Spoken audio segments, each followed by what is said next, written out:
The book of John, chapter 9. As he went along, he saw a man blind from birth. His disciples asked him, Rabbi, who sinned this man or his parents that he was born blind? Neither this man nor his parents sinned, said Jesus.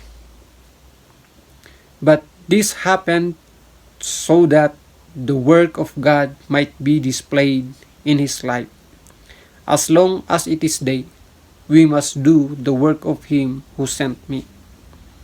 Night is coming when no one can work. While I am in the world, I am the light of the world.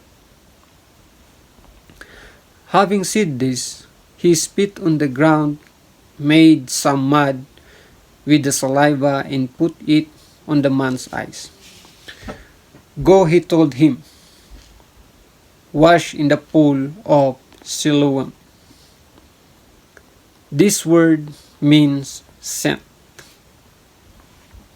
So the man went and washed and came home seeing. His neighbors and those who had formerly seen him begging asked, Isn't this the same man who used to sit and beg? Some claimed that he was. Others said, No, he only looks like him. But he himself insisted, I am the man. How then were your eyes opened? They demanded. He replied, The man they called Jesus made some mud and put it on my eyes. He told me to go to Siloam and wash. So I went and washed, and then I could see. Where is this man? They asked him. I don't know, he said. They brought to the Pharisees the man who had been blind. Now the day on which Jesus had made the mud and opened the man's eyes was a Sabbath. Therefore the Pharisees also asked him how he had received his sight. He put mud on my eyes.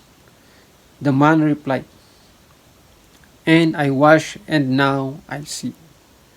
Some of the Pharisees said, This man is not from God, for he does not keep the Sabbath. But others asked, How can a sinner do such miraculous signs? So they were divided. Finally, they turned again to the blind man. What have you to say about him? It was your eyes he opened. The man replied, He is a prophet. The Jews still did not believe that he had been blind and had received his sight, until they sent for the man's parents. Is this your son? They asked. Is this the one you say was born blind? How is it that now he can see? We know he is our son, the parents answered, and we know he was born blind. But now he can see now. Or, who opened his eyes? And we don't know. Ask him. He is of age. He will speak for himself. His parents said this because they were afraid of the Jews. For already the Jews had decided that anyone who acknowledged that Jesus was the Christ would be put out of the synagogue. That was why his parents said he is of age, asked him.